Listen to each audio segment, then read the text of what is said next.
할렐루야. 오늘도 굿TV와 함께 하시는 여러분들을 주님의 이름으로 사랑하고 축복합니다. 우리는 지난주 말씀에 이어서 오늘 가난의 영성 가운데 마기론의 두 번째 시간을 가져보기를 원합니다. 우리가 예수님을 믿는 궁극적인 목적은 구원 때문입니다. 그래서 예수님은 그 구원의 여정을 설명하셨을 때 가장 먼저는 요한복음 3장 16절의 말씀에 예수님을 믿는 자에게 영생이 있다라고 말씀해 주셨습니다.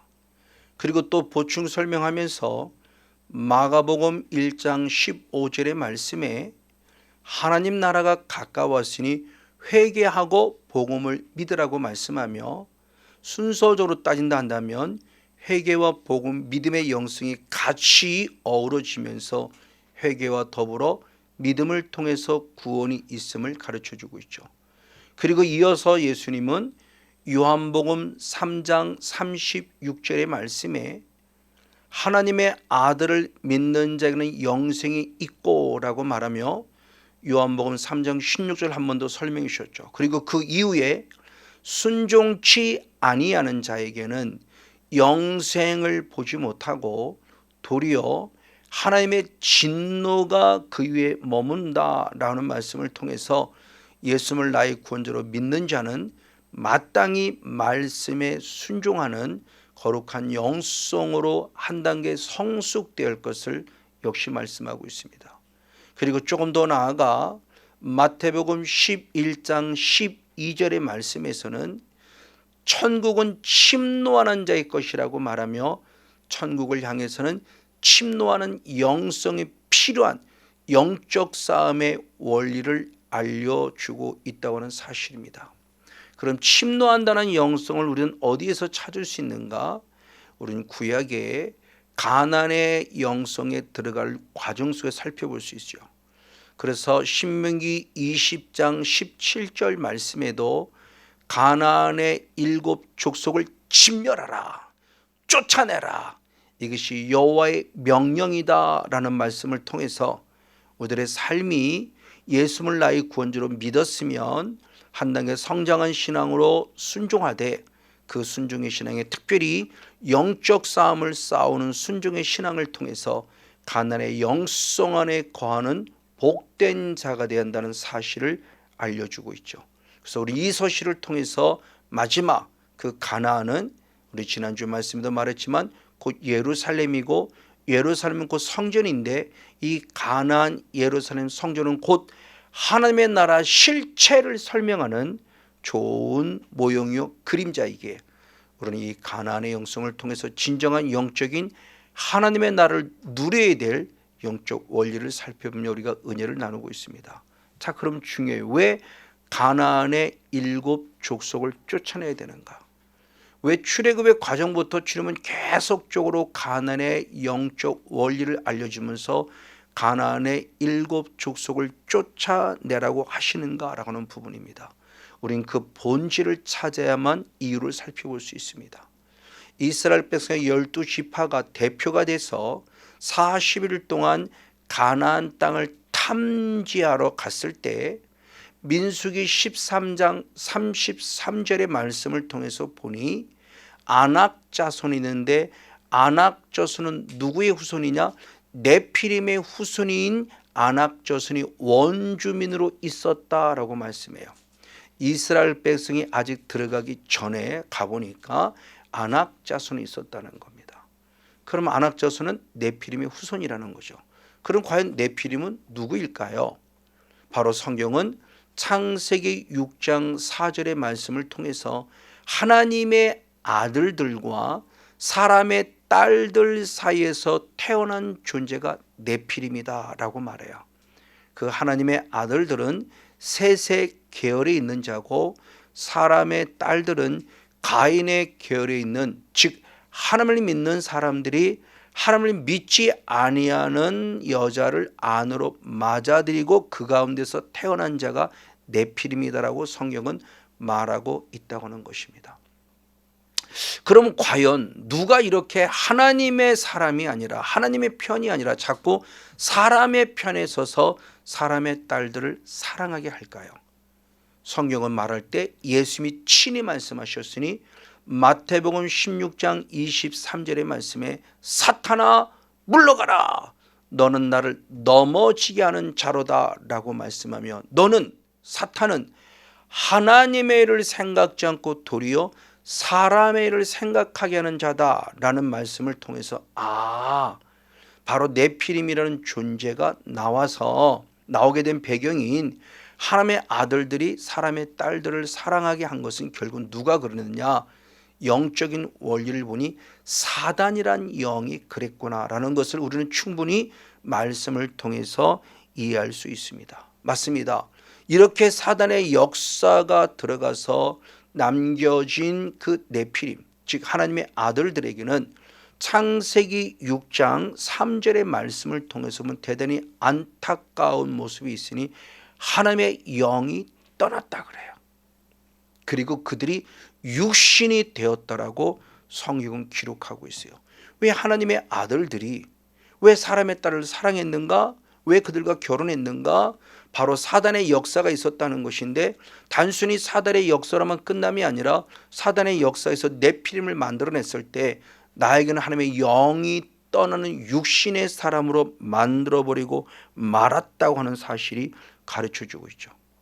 이런 대표적인 인물이 누굽니까? 우리는 잘 아는 사울 왕입니다. 그래서 사무엘상 16장 14절의 말씀에 사울 왕에 계셨던 성령님이 떠났다고 그래요. 떠나는 순간 어떤 일이 벌어졌냐?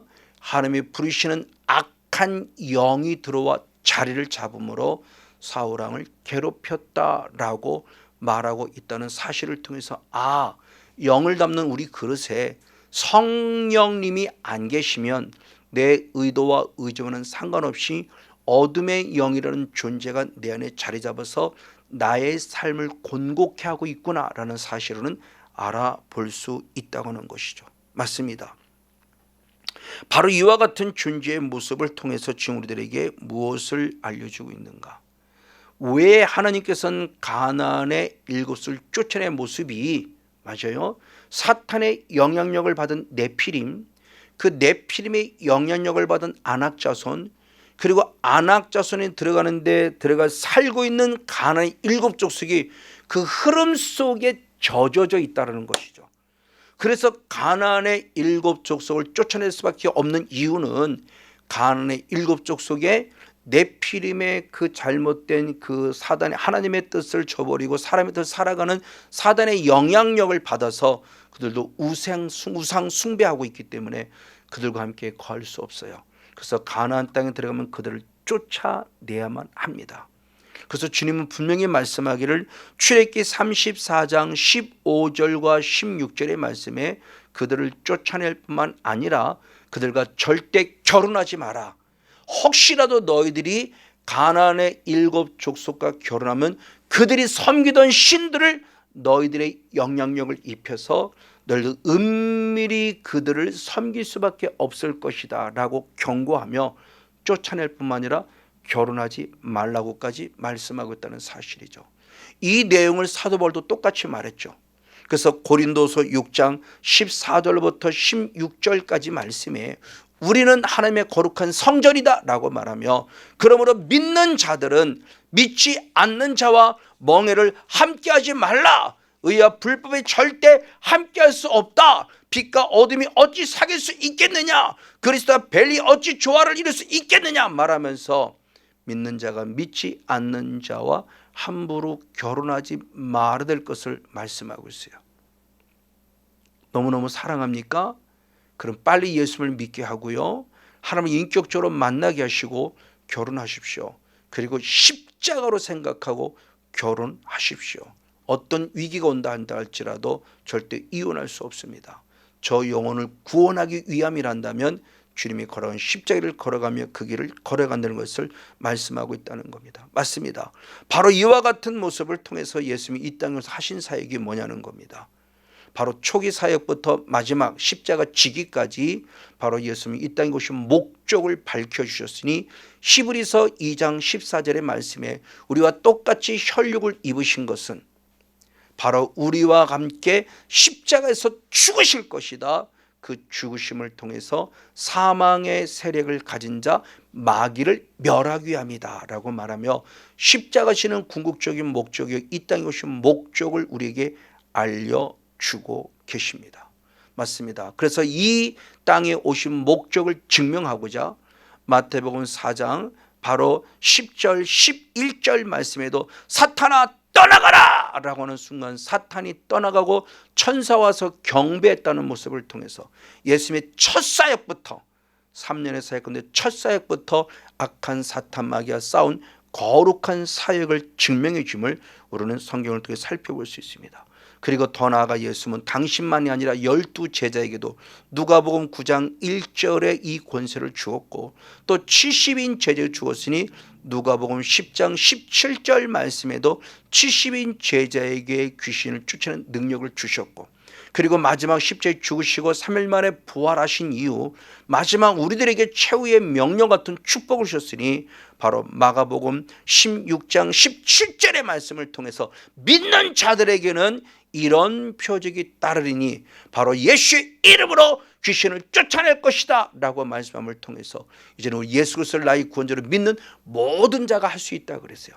목사님만 하는 게 아니고요, 기도 많이 한 자만 하는 게 아니고요, 예수를 나의 구원자로 믿는 자는 할 수 있다고 하는 겁니다. 근데 우리는 지금 하고 있나요? 예수를 믿음에도 불구하고 안 하고 있어요. 왜? 목사님으로부터 가르침 받지 않았어요. 우리 이 사역을 하면 잘못된 것처럼 가르침을 받았기 때문에 많은 사람들이 주저하고요, 오히려 은혜를 받았음에도 불구하고 목사님이 하지 못하게 해서 멈추는 경우가 너무 많았던 거죠. 아닙니다. 성경은 할 수 있다고 그랬어요. 예수를 나의 구원자로 믿기 때문에. 맞습니다. 우리는 이 사역을 감당해야만 합니다. 그러게 이와 같은 모습을 통해서 우리들에게 주어 이제는 이것이 우리 사명이니 그것을 대표적으로 말씀한 게 교회론을 얘기하는 에베소서, 마지막 교회의 목적이 뭐냐? 에베소 6장 12절의 말씀에 우리의 싸움은 혈과 육에 대한 것이 아니요 정사와 권세와 어둠의 세상 주관자들과 하늘은 악한 영들에게 대함이라고 말하며 확실한 영적 싸움의 원리를 알려주었습니다. 맞습니다. 그렇다면 우리 싸움의 대상이 누굽니까? 바로 마귀죠. 마귀는 누구인가요? 지난주의 말씀을 통해서 보았지만 마귀의 존재는 베드로후서 2장 4절의 말씀을 통해서 봤을 때 그는 범죄한 천사예요. 그럼 어떤 죄를 범했을까요? 유다서 1장 6절은 분명히 말하고 있습니다. 자기 자리를 지키지 아니하고, 천사는 피조물입니다. 자기 위치를 지키지 아니하고 하나님의 자리를 찬탈하려고 하는 자예요. 바로 그것이 범죄한 천사, 바로 마귀의 성향임을 우리에게 가르쳐주고 있죠. 그래서 데살로니가후서 2장 4절의 말씀에도 마지막 최후에 나타난 적그리스도가 하나님의 성전에 앉아서 자기를 하나님이다 라고 말하면서 하나님으로 드러내는 자가 있다는 거예요. 그것이 바로 적그리스도입니다. 근데 그 현상은 이미 언제부터 에덴 동산에도 나왔으니 에덴 동산의 창세기 3장 5절 말씀에 아담과 하와를 꼬시며 이거 먹어, 이거면 하나님과 똑같아져 라고 말하며 하나님과 같아진다고 미혹해요. 그리고 잘 알고 있는 창세기 11장 4절 말씀에도 바벨탑을 쌓을 때도 하늘에 닿도록 쌓았던 것은 내 이름을 내 기업이라고 말하며 영적인 교만을 통해서 끊임없이 사단의 존재는 자기를 드러내고 하나님 자리에 앉으려고 하는 이 죄, 바로 이런 죄를 범하게 하고 있다고 하는 사실이죠. 맞습니다. 지금도 우리 자를 지키지 아니하고 목사로서의 자를 지키지 아니하고 성도로서의 자를 지키지 않고 계속 죄를 범하게 하고 있다고 하는 사실이에요. 결국 사탄의 존재는 요한복음 10장 10절의 말씀에 보니까 도적질하고 죽이고 멸망시키는 자, 하나님이 우리에게 주신 은혜, 말씀, 능력, 건강, 축복, 남편, 아내 다 뺏어가는 존재, 도적질하는 존재입니다. 그런 대표적인 한 예가 누가복음 8장 12절의 말씀에 길가밧을 설명할 때 말씀하고 있어요. 길가밧은 말씀을 들은 자예요. 근데 그때 영의 세계에서 누가 존재하느냐? 마귀가 등장합니다. 마귀가 와서 무엇하느냐? 하나님의 들은 말씀을 빼앗아 갑니다. 도적질했어요. 왜 빼앗아 갑니까? 구원 얻지 못하게 하려고요. 이건 대단히 충격적인 얘기입니다. 이건 영의 세계 실제임을 예수님이 친히 오셔서 말씀해 준 거예요. 우리의 말씀을 도둑질해요. 여러분 주일날 새벽기도 또는 수요일밤 그리고 금요밤 말하면 들기도 공예배인데 공예배 때 말씀을 전혀 듣지 못해요. 왜? 마귀가 가서 뺏어가요. 왜? 구원 얻지 못했어요. 교회를 열심히 다니니까 구원 얻었다고요? 예배를 열심히 들으니까 구원 얻었다고요? 11절을 열심히 들으니까 구원 얻었다고요? 성경은 그렇게 말하지 않습니다. 창세기 12장부터 14장까지의 아브라함 이야기가 나옵니다. 누구보다 하나님을 예배했고요. 14절은 11절까지 들어요. 근데 구원 받았나요? 아니요. 여러분 충격받으셔야 됩니다. 구원받지 못했어요. 아무리 예배를 드리고 12절을 드려도요.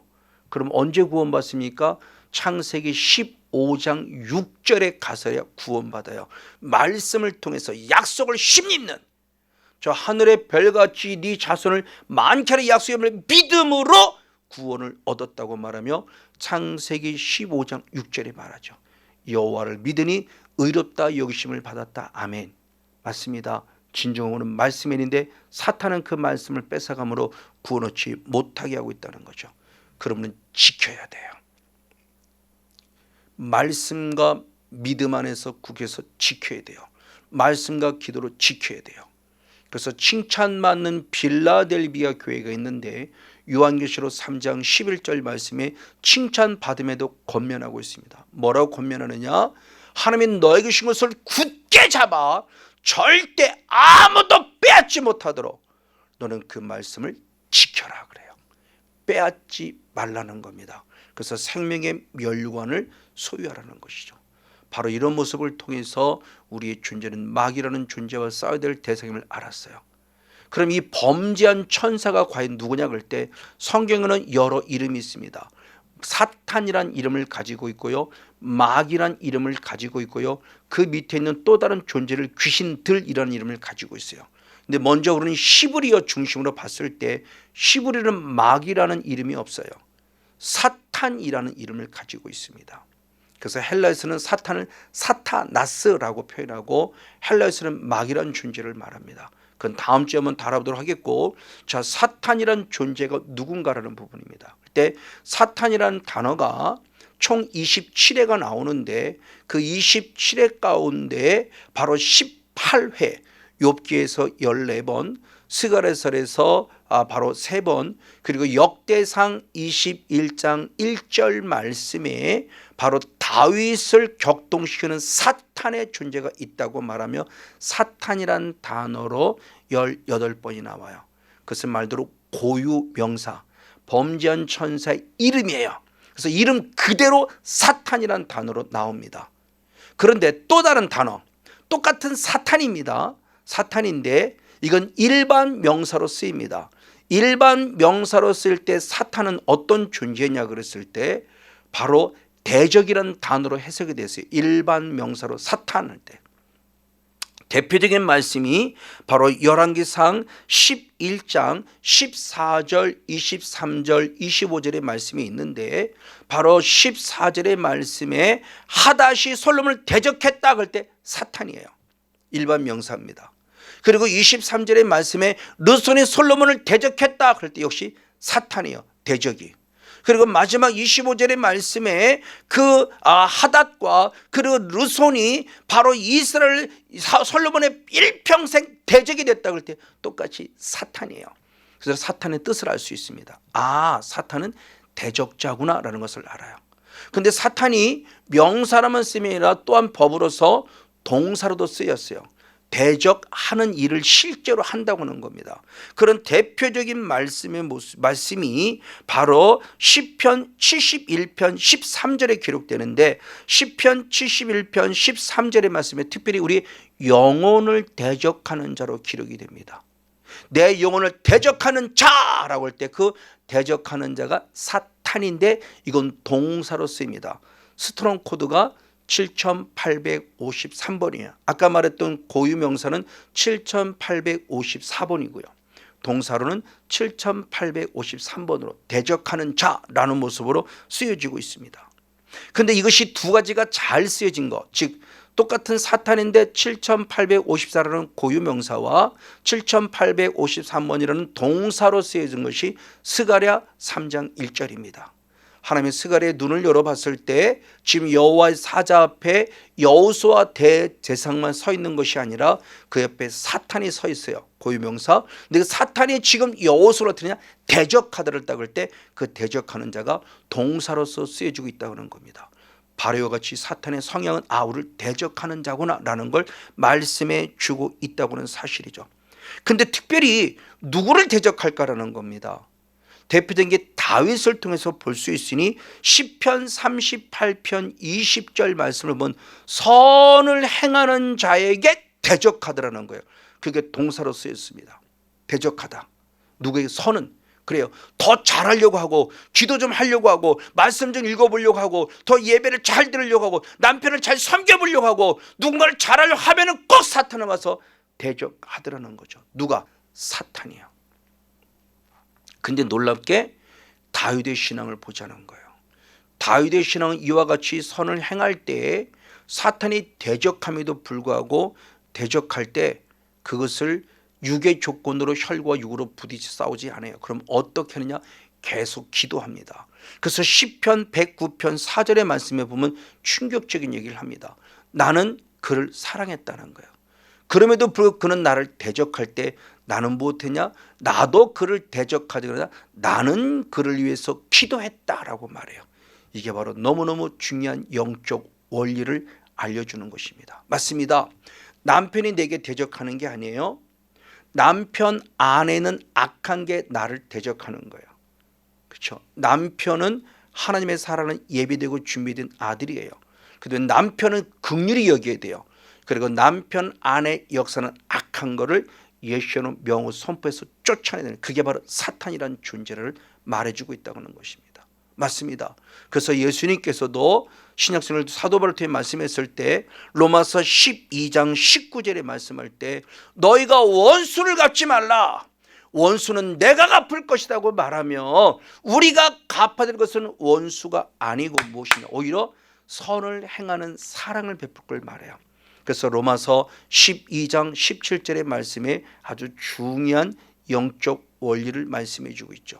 악을 악으로 갚지 말고 모든 사람 앞에서 선으로 악을 갚으라 라고 말하고 있습니다.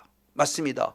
이 선으로 악을 갚는 게 사도 바울이 싸운 영적 싸움이니 디모데후서 4장 7절 말씀에 믿음의 선한 싸움을 싸웠다는 것이 바로 그겁니다. 사탄아 떠나가 이런 차원도 선한 싸움이 될 수 있지만 선한 싸움은 다윗과 같이 그는 나를 대적해도 악을 악으로 갚지 않고 악을 선으로 갚는 자. 남편에게 선으로. 그렇죠. 남편이 사탄이 아닙니다. 아내가 사탄이 아닙니다. 대적하는 그 사람이 사탄이 아니에요. 그 안에 역사하는 영을 우리는 쫓아낼지언정 우린 그 영에게 그 사람에게 선으로 악을 갚는 하나님의 사랑을 증거해야 된다는 사실을 가르쳐 주고 있죠. 바로 이 싸움을 통해서 끝까지 믿음을 지켜야 돼요. 근데 내 힘으로는 할 수 없어요. 오직 누구로만? 성령님으로만 할 수 있습니다. 그럼 성령을 어떻게 받아야 합니까? 사도행전 2장 38절에 회개하여 죄사함 받을 때 성령을 선물로 주신다고 약속하셨습니다. 그럼 그 성령을 통해서 무엇을 해야 되느냐? 마태복음 12장 28절 말씀에 성령을 힘입어 귀신을 쫓아내는 것이면 하나님 나라가 이미 우리에게 임하였다고 말씀합니다. 그 성령을 통해서 환상 보는 것도 축복하고 예언 보는 것도 축복하지만 진짜 중요한 것은 영적 싸움을 싸우는 사탄을, 나를 대적하는 그 존재를 물리치는 게 중요하다. 왜? 그래야 하나님의 나라가 이루어지기 때문입니다. 그래서 어둠의 영과 멋지게 싸우기 위해서 마지막 하나님 나라의 열매인 로마서 14장 17절 말씀대로 성령을 힘입어 바로 귀신을 쫓아내므로 하나님 나라와 하나님의 의를 누리는 저와 여러분들 모두가 되어지기를 예수님의 이름으로 간절히 축복하고 축원을 드립니다.